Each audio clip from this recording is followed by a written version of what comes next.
PM Modi America और Paris के दौरे पर निकल गए हैं।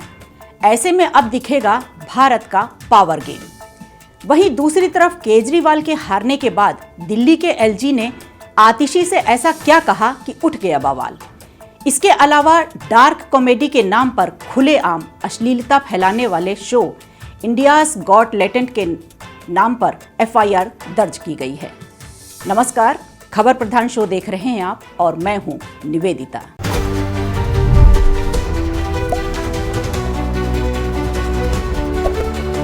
प्रधानमंत्री मोदी फ्रांस और अमेरिका के दौरे पर रवाना हो गए हैं। पीएम का यह दौरा 10 से 14 फरवरी तक का है। वे आज और कल फ्रांस के दौरे पर रहेंगे। इसके बाद 12 और 13 फरवरी को अमेरिका दौरे पर रहेंगे। रवाना होने से पहले पीएम ने कहा कि वे अमेरिकी राष्ट्रपति डोनाल्ड ट्रंप से मिलने के बहुत उत्साहित हैं। इसके साथ पहले कार्यकाल में काम करने का अनुभव बहुत अच्छा था। आपको बता दें कि पीएम मोदी ने अपनी यात्रा को भारत अमेरिका संबंधों को मजबूत करने के लिए महत्वपूर्ण अवसर बताया है। पीएम ने कहा कि अमेरिका दौरे पर दोनों देशों के बीच साझेदारी को बढ़ावा देना एजेंडे में शामिल होगा। दरअसल मोदी आज शाम फ्रांस पहुंचेंगे। ये उनका 8वां फ्रांस दौरा है। तीसरी बार प्रधानमंत्री बनने के बाद वे पहली बार फ्रांस जा रहे हैं। पीएम आखिरी बार 2023 में फ्रांस के राष्ट्रीय दिवस कार्यक्रम में शामिल होने गए थे। ये देखा गया है कि प्रधानमंत्री नरेंद्र मोदी जब भी किसी दूसरे देश में जाते हैं तो उससे भारत का ग्राफ और ऑरा अलग ही बन जाता है। आपको बता दें कि पीएम के स्वागत में फ्रांस सरकार ने 10 फरवरी को मशहूर एलिसी पैलेस में वीवीआईपी डिनर का आयोजन किया है। इसमें फ्रेंच प्रेसिडेंट मैक्रो समेत कुछ और देशों के नेता भी शामिल होंगे।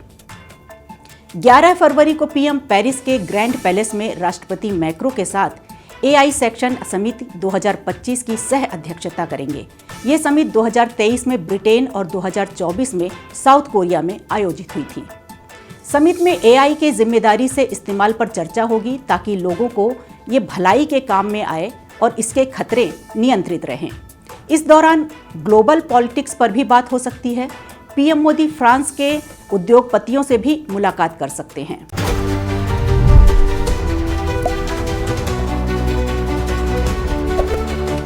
दिल्ली में अरविंद केजरीवाल और एलजी वीके सक्सेना के बीच का विवाद तो हम सबने देखा है। इस बीच दिल्ली के एलजी विनय कुमार सक्सेना ने मुख्यमंत्री आतिशी से कहा कि आपको यमुना मैया का श्राप लगा है, इसलिए आपकी पार्टी चुनाव हारी।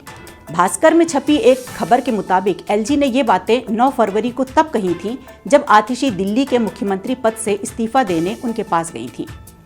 खबरों के मुताबिक एलजी सक्सेना ने आतिशी से कहा कि उन्होंने उनके बॉस अरविंद केजरीवाल को यमुना के श्राप के बारे में चेतावनी दी थी, क्योंकि उन्होंने नदी की सफाई के लिए एक परियोजना को रोकने के लिए सुप्रीम कोर्ट से गुहार लगाई थी।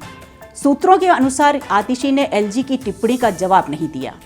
दरअसल जनवरी 2023 में यमुना का प्रदूषण कम करने के लिए नेशनल ग्रीन ट्रिब्यूनल एलजीटी ने एलजी की अध्यक्षता में एक हाई लेवल कमेटी बनाई थी। जैसे ही यह कमेटी ने अपना काम शुरू किया, केजरीवाल ने अपना समर्थन जताया और सहायता की पेशकश की।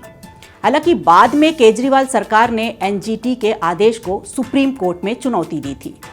दिल्ली सरकार के वकील अभिषेक मनु संघवी ने तर्क दिया कि एक डोमेन एक्सपर्ट को पैनल का नेतृत्व करना चाहिए। कोर्ट ने इस पर रोक लगा दी थी।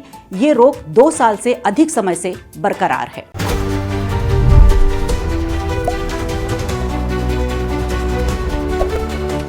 भारत की GENZ आबादी के दिमाग में डार्क कॉमेडी का कीड़ा इस कदर घुस चुका है कि अब वो डार्क कॉमेडी के नाम पर कुछ भी अभद्र और अश्लील बातों पर ताली बजाने के लिए तैयार हैं। दरअसल पेरेंट्स और महिलाओं पर भद्दे कमेंट्स वाले मामले में YouTuber Ranveer Allahbadia, social media influencer Apoorva Makhija, comedian Samay Raina और शो इंडियाज गॉट टैलेंट के ऑर्गेनाइजर के खिलाफ मुंबई में एफआईआर दर्ज हुई है। बॉम्बे हाईकोर्ट के एडवोकेट आशीष राय की शिकायत के बाद मुंबई के खार थाने में केस दर्ज किया गया। Social media influencer Ranbir Allahbadia को 2024 में पीएम मोदी ने दिल्ली के भारत मंडपम में नेशनल क्रिएटर्स अवार्ड्स कार्यक्रम में सम्मानित किया था। उन्हें डिसरप्टर ऑफ द ईयर का अवार्ड मिला था। इधर विवाद बढ़ने के बाद रणबीर इलाहाबादिया ने माफी मांग ली। उन्होंने कहा कि मैंने शो में जो कुछ भी कहा बिना शर्त माफी मांगता हूँ। कॉमेडी करना मेरा काम नहीं है, मुझसे गलती हो गई। मैं मेकर्स से रिक्वेस्ट करता हूँ कि वीडियो के उतना विवादित हिस्सा हटा दें। मेरा कमेंट अनुचित था, फनी भी नहीं था, कॉमेडी मेरा जॉनर नहीं है, मैं बस सॉरी कहना चाहता हूँ।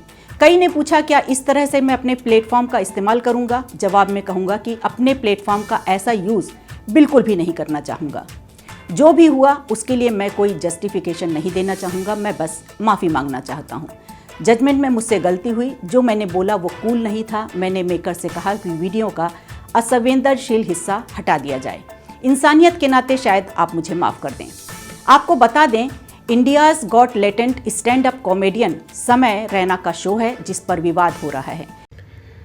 My comment wasn't just inappropriate, it wasn't even funny. Comedy is not my forte. I'm just here to say sorry. Many of you asked if this is how I wish to use my platform, and obviously this is not how I wish to use it. I'm not going to give any context or justification or reasoning behind whatever happened. I'm just here for an apology. I personally had a lapse in judgment. It wasn't cool on my part. The podcast is watched by people of all ages. Don't want to be the kind of person that takes that responsibility lightly. And family is the last thing that I would ever disrespect. Need to use this platform better. That's been my learning from this whole experience. I promise to just get better. I've asked the makers of the video to remove the insensitive sections from the video. And all I can say in the end is, I'm sorry. I hope you can forgive me as a human being.